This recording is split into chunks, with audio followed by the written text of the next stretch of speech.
Hi everybody, Dave Rauch here, CEO of ProTech Building Services, and today I'm joined by Robert Nordlund. And Robert Nordlund is a reserve study professional who has offices in many states. That's correct. But more importantly, Robert's been involved with CAI on many important committees, drafting best practices and standards for the reserve study designation. And some of the things that you've been involved with, and I only know some of them, Robert, you were involved with the breaking point on the aging infrastructure. Correct. And you were on CAI's Champlain Towers South Collapse Reserve Study Task Force. Right.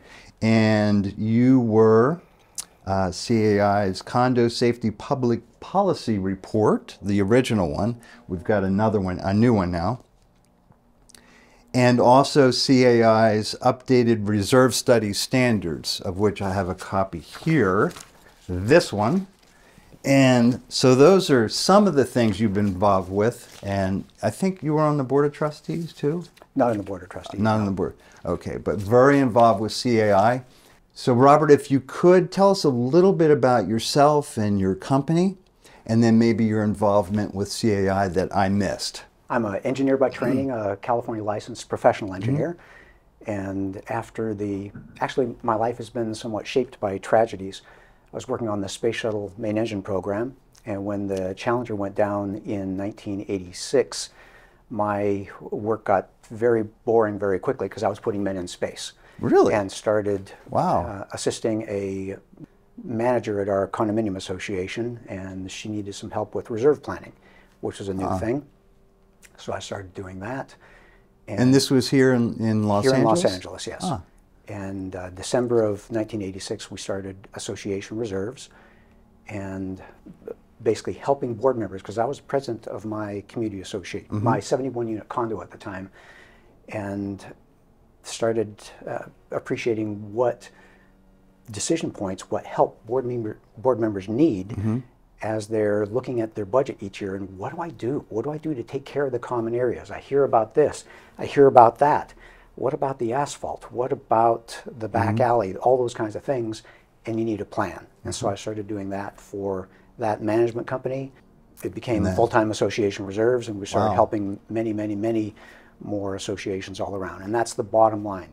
We were founded by me as a board member, helping other board members be able to make wise decisions about how to take care of their common areas. That's amazing.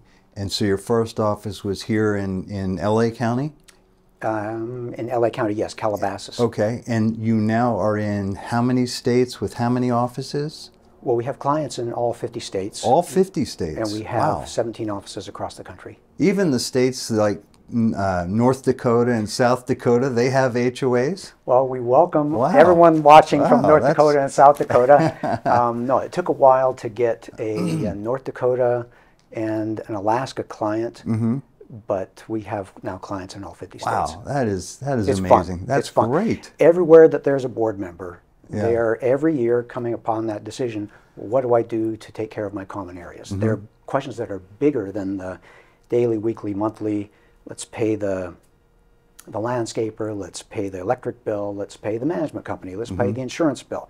All those bills come in, but deterioration is a very real bill, and they don't see it. And so board members need to know, what is that bill so that I can pay it, so that I don't just close my eyes and get slapped on the face 20 years by a roof that failed on schedule in plain sight. And I think that's one of the #1 things board members need to understand is they don't understand that everything's aging and you have to account for that somehow. And then the other thing they don't understand is that if you don't fix something right away, tomorrow, next week, next month, it's going to be more expensive to fix that same thing. Correct. So those are two big ones. Right. It's like two big ones. If you are not paying the electric bill, it doesn't go away.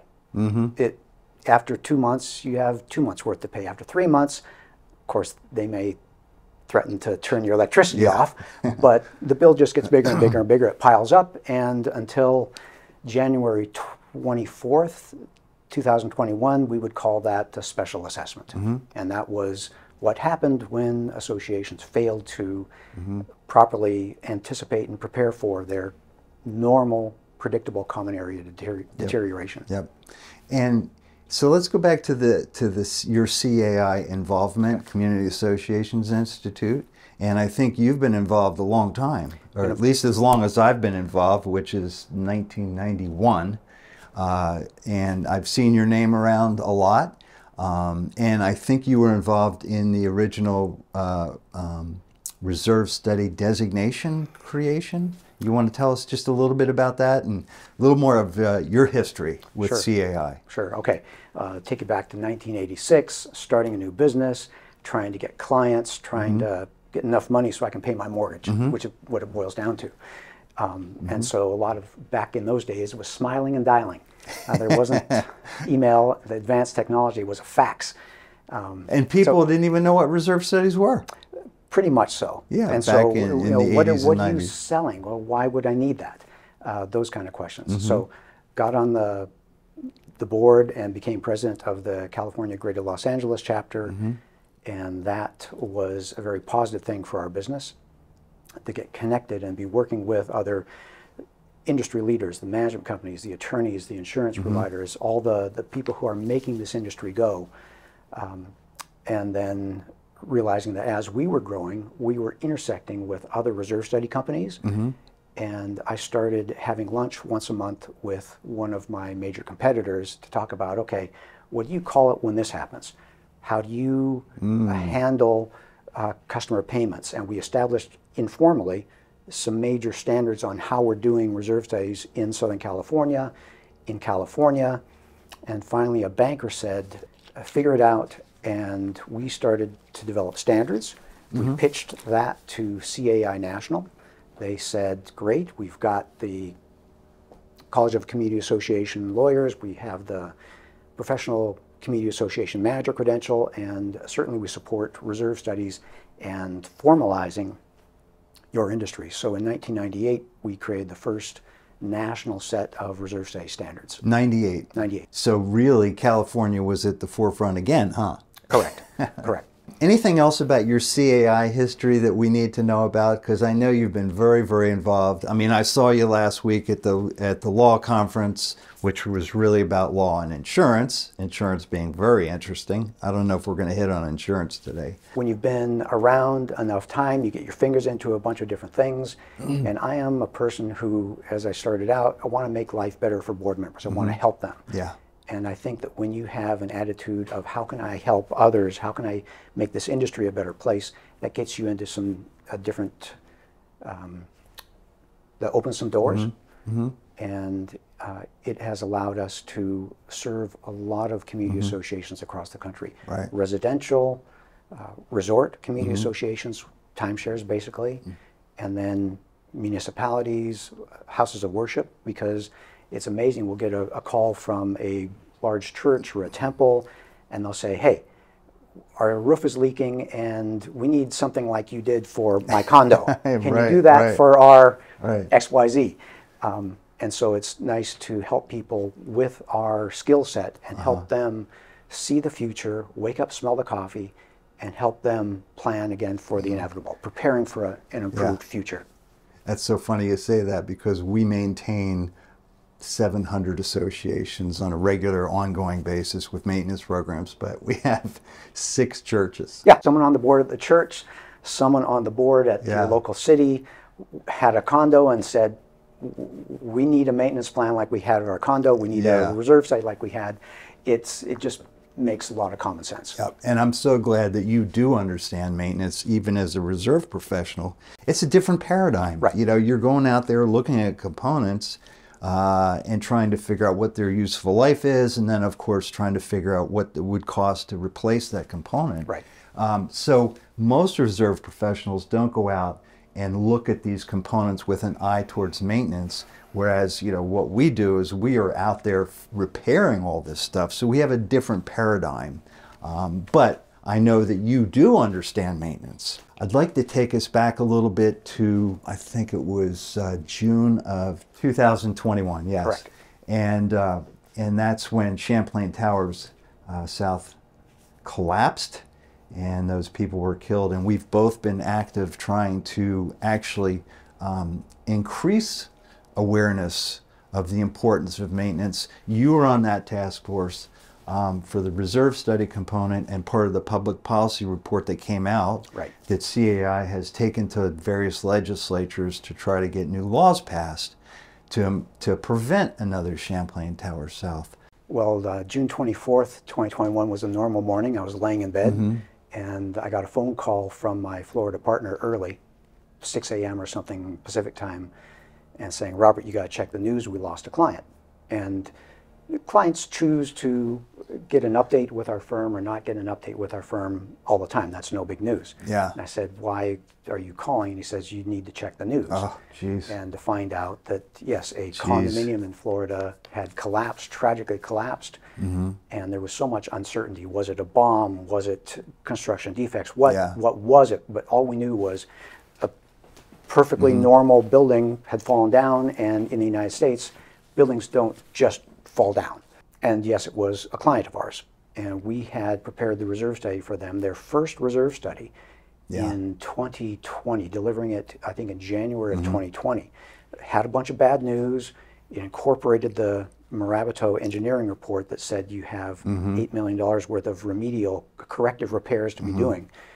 And so it was bad news, special assessment, but in March 2020, remember, the world stopped because of the pandemic. Oh, right, yeah. And so the board has this big document that says we need to really take care of our building, and everything ground to a halt, and then 16 months later or so, they just ran out of time and the building fell down. And so it was an ache in our heart that we wish that they had hired us 5, 10, 15, 20, 25 years earlier, and had enough time to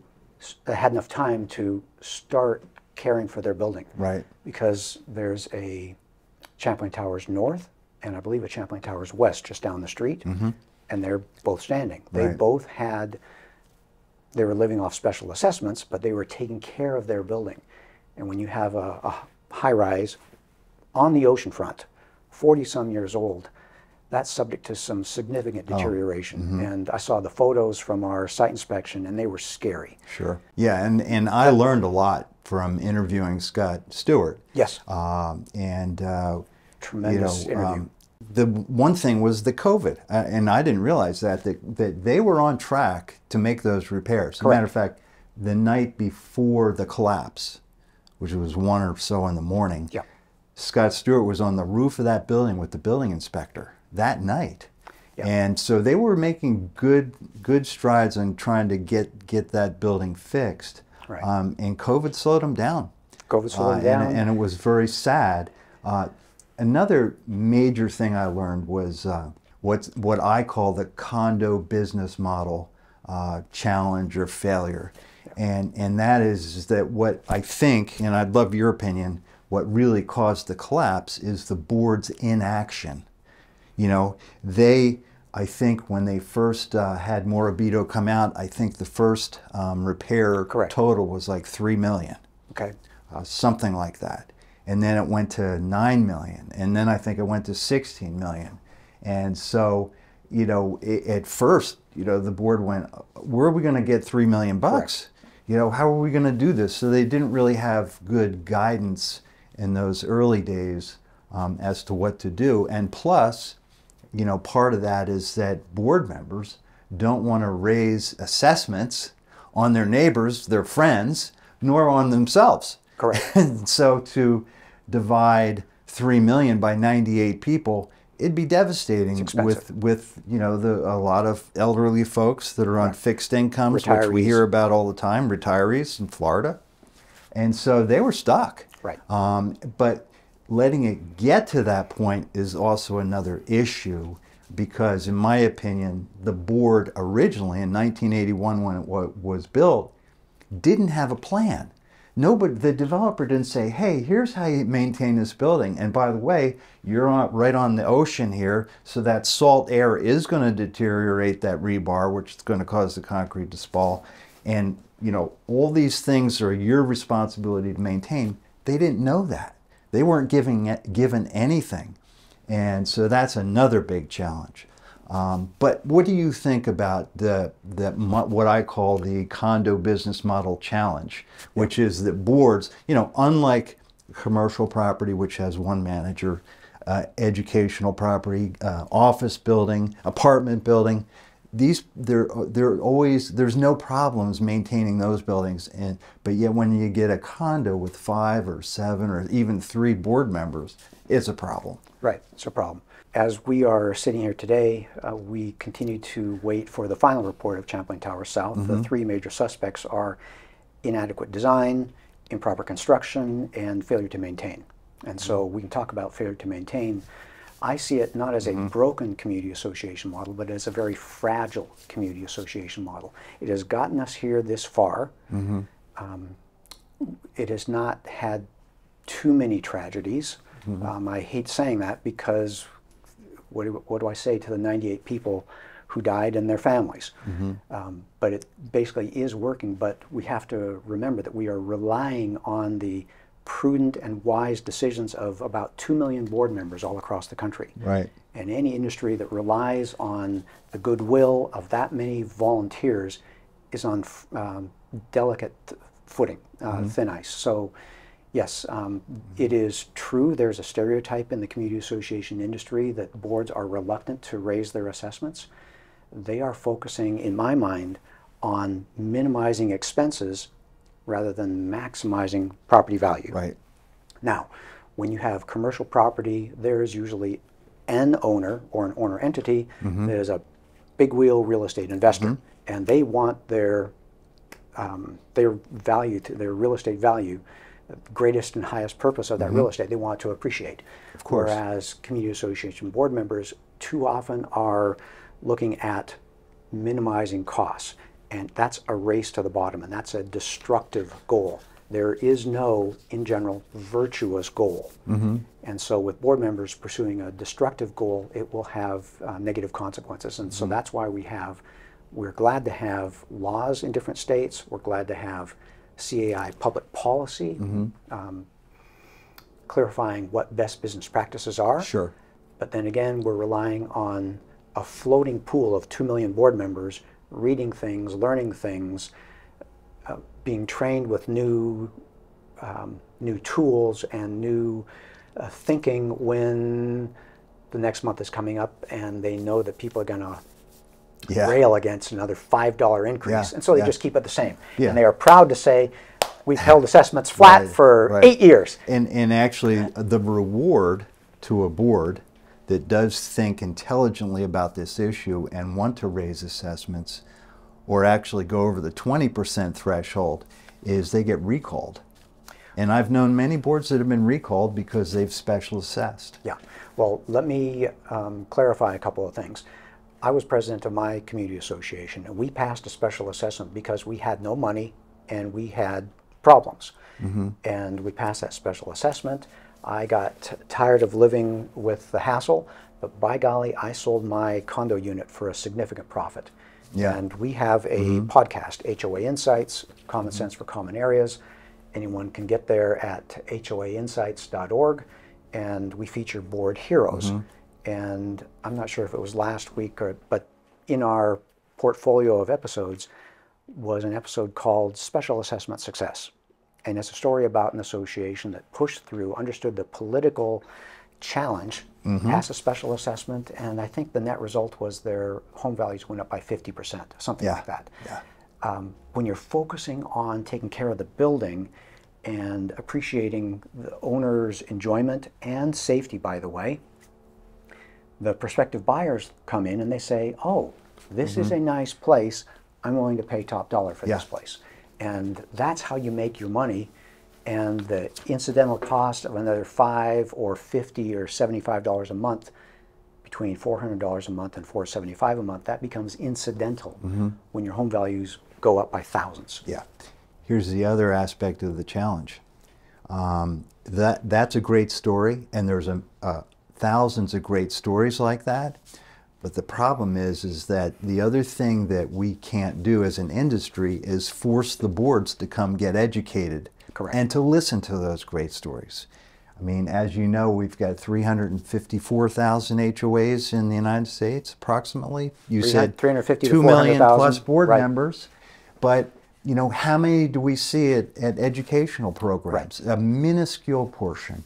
And so there's no way to get them the education they need to hear those great stories and to understand that it's the real estate values that's their primary responsibility to not just maintain and protect, but enhance, right. you know, improve those real estate values like you did. Exactly. I mean, and that's a great story. So, and the other challenge is that of those 354,000 HOAs in the United States, only I think 30–40% are professionally managed.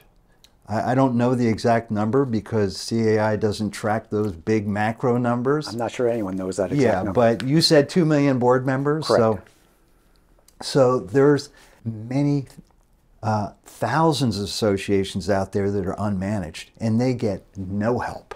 Yeah. And they are totally acting in the dark, which is unfortunate right. and a little scary too. Right. And these are the smaller associations, under 75 units and below usually. Yeah.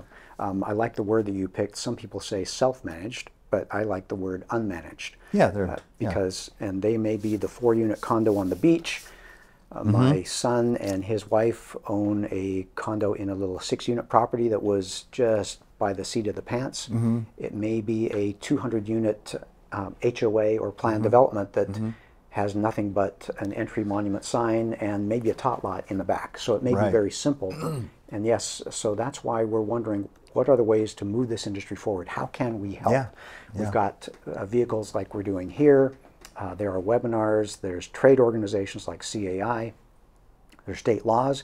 And I think the interesting thing is the power that the insurance companies have. Yes, yes, and the power that Fannie Mae and Freddie Mac have. Yes, I think absolutely. they have the power to touch all 350 or 400,000 associations across the country. Yep. When there is an economic motive where they're going to say, you can't get insured unless, or your insurance is going to go up 20% if you continue on this destructive path, or a virtuous path will help you out. Same with Fannie Mae and Freddie Mac. When these larger macroeconomic forces are touching, then I think that's when we're going to have more compliance, more success. I couldn't agree more. As a matter of fact, that's what was fascinating last week at the Legal Insurance Conference. Some of the insurance information coming out now. Fannie Mae has the blacklist of, I don't know how many associations are on that now, but Fannie Mae's new regulations are coming out June 1st of 24 this year.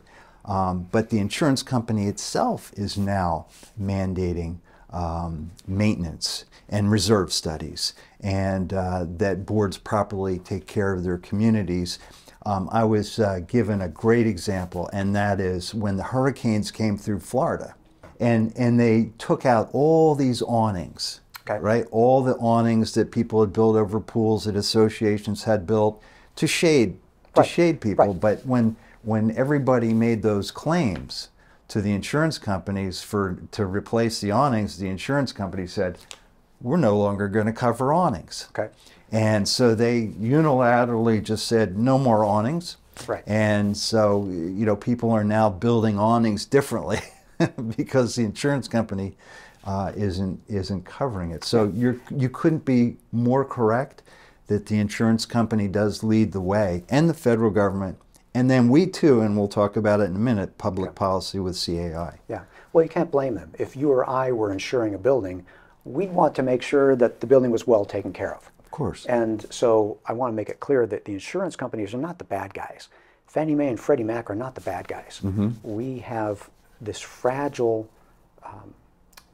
environment here in the community association industry where we're relying on the volunteer board members to do their best. And they are doing their best, but so many of them don't see the bigger picture. They come from a pool of owners that are not necessarily captains of industry.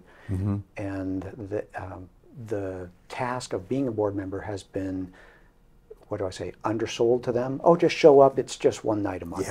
And really, they're running a multi-million-dollar real estate corporation. So we are asking a lot of the board members, and there's these outside entities that are watching closely and catching up, because how old is the community association industry? 40, 50 years, something like that? Not old. It's not old. Oh, well, CAI was founded in 72. Yeah. I think that's the main industry. Okay, so that's 50-some years now. 72, yeah. Yeah, so the industry is adjusting, and so I don't think it's broken, but I think it's fragile, and Right. it needs some help. Right. And we are seeing that help starting to come into play. Right. And for our viewers that don't understand what's happening at Fannie Mae and Freddie Mac, let's just talk about that for a minute. But Fannie Mae has a blacklist of some, last I heard, 1,700 associations that can't get a conventional loan. So Fannie Mae, approves the lending at these communities. It's a little, mechanically how it works is a little hard to explain, but basically you can't, if you're on this blacklist, you cannot get a conventional mortgage. And so you're forced to pay more for a non-conforming mortgage, higher interest rates, and it makes it very difficult to refinance, to improve, Right. to get equity line of credit on your home, Yeah. and ultimately to sell your home if you're on this blacklist. And so the thing that's been putting associations on this blacklist is the fact that they have massive amounts of deferred maintenance. Correct. Big problems. I even heard some construction defect cases where they've been getting on the list too. I don't know if you know more about the Fannie Mae list than I do, but that's pretty much what I know. Right. It's back in school, it was detention. Right. Not everyone goes to detention, but it's there. Yep. And for the associations that are not taking care of business in their own home, Fannie Mae and Freddie Mac have said, we don't want to help you. We're not going to touch you guys. And when a loan gets more expensive, that means the home price goes down. And CAI has worked hard. Right.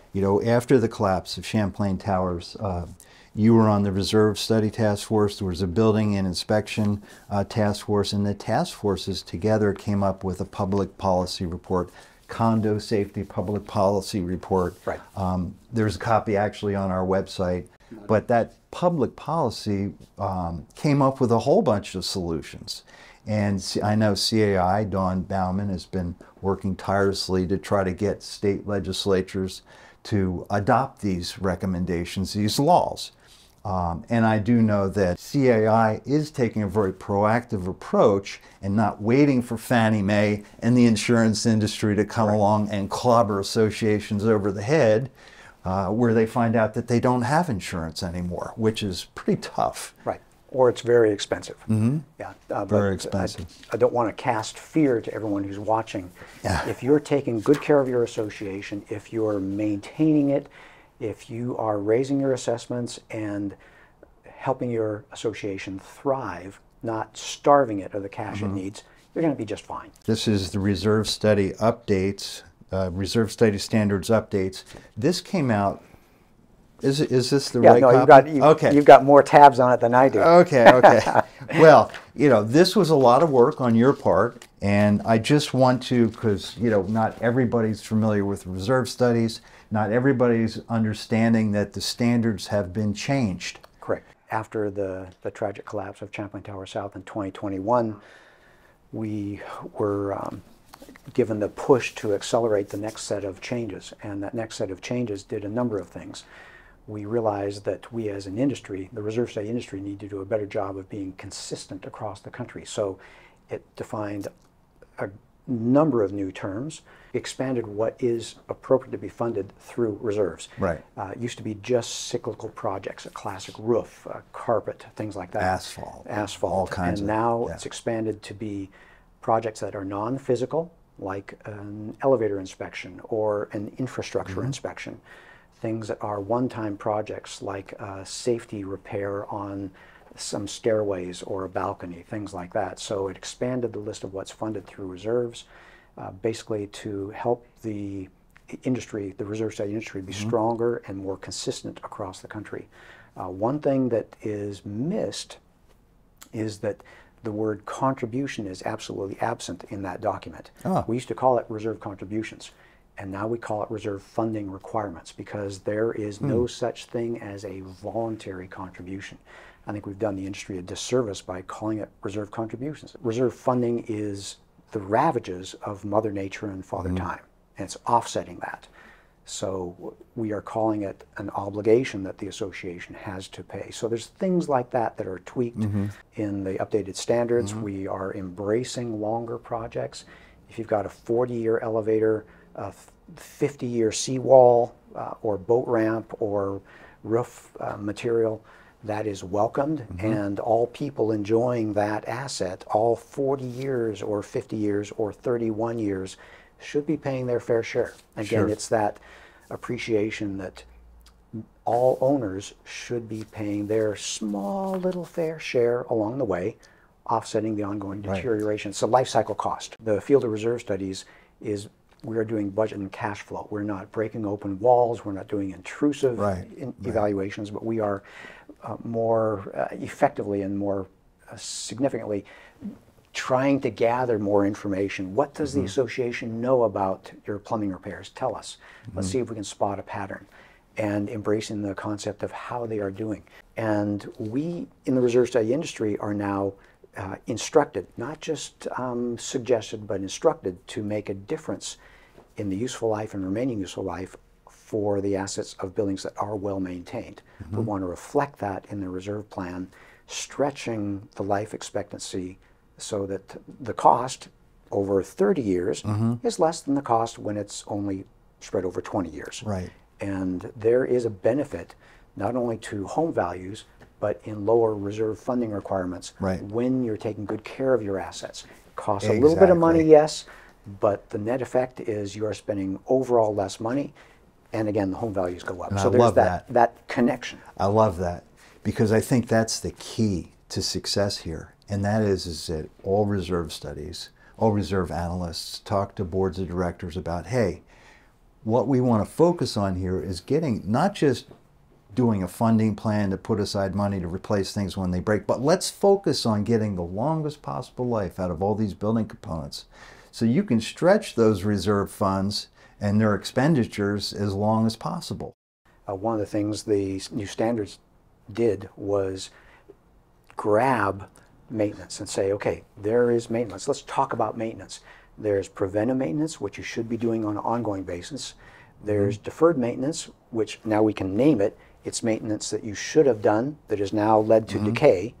And then there's corrective maintenance. When you haven't done something, it doesn't go away. It just gets more expensive. It's there. And so there's that corrective maintenance. And so, again, articulating this and giving the reserve study providers and the board of directors the language to be able to communicate so that together they can move the association forward towards an improved future. Yep, and with those definitions, I'm hoping the reserve study industry really pushes the fact that if you repair something soon, you're going to save a tremendous amount of money over letting it go, you know, that deferred maintenance. Actually, the funny thing is, historically, in the past, I think a lot of boards thought that if they had a reserve study, they had a maintenance plan, or they had the maintenance taken care of, that they didn't have to worry about anything. That we have a reserve study, we don't have to do anything. And now I think with the marriage of maintenance and reserves, I think we might get beyond that. And actually, I forgot to mention that you're involved. You created two other really cool technologies. One is UPlanIt, which allows you to take basically a reserve study and make modifications as to how much you're reserving per month and what proportion you're reserving for various components, and it allows a board of directors to plan.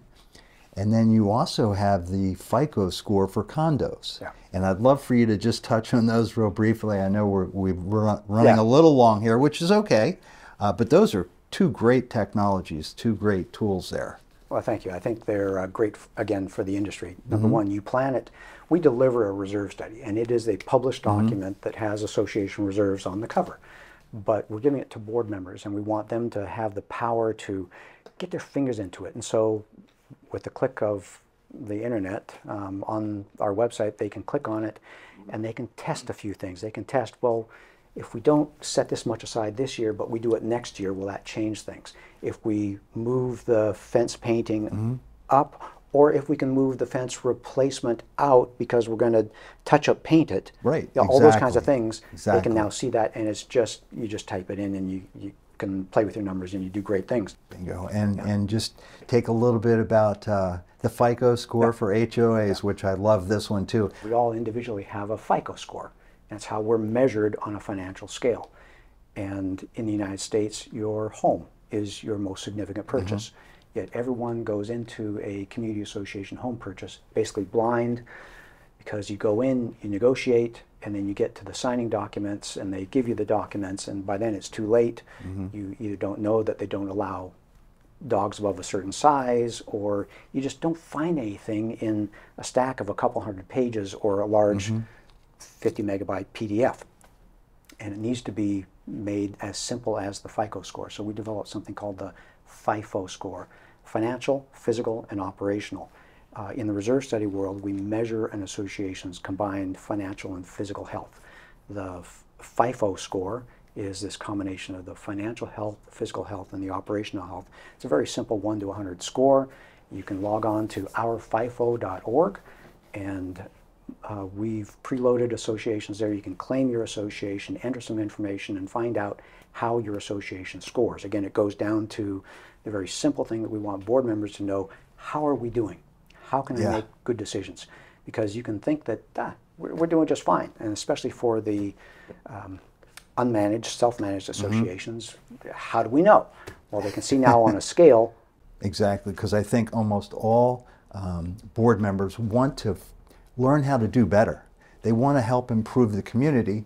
They've been misled, some of them, into thinking keeping the dues down is a way to do it, and that's just a prescription for failure. We're trying to shift their view from minimizing the homeowner assessments to maximizing property values, which is really truly what their job is as a board member of the association. Well, Robert, thank you so much for your time today. Thank you so much for all you've done for the association, for the industry, for California and the country. Geez. Well, you spent enough years, and really you'll appreciate get your it. fingers into a lot of projects. But Thank it's you, been sir. my pleasure. Appreciate it. Thanks for this platform. And thank you, everybody. Stay safe.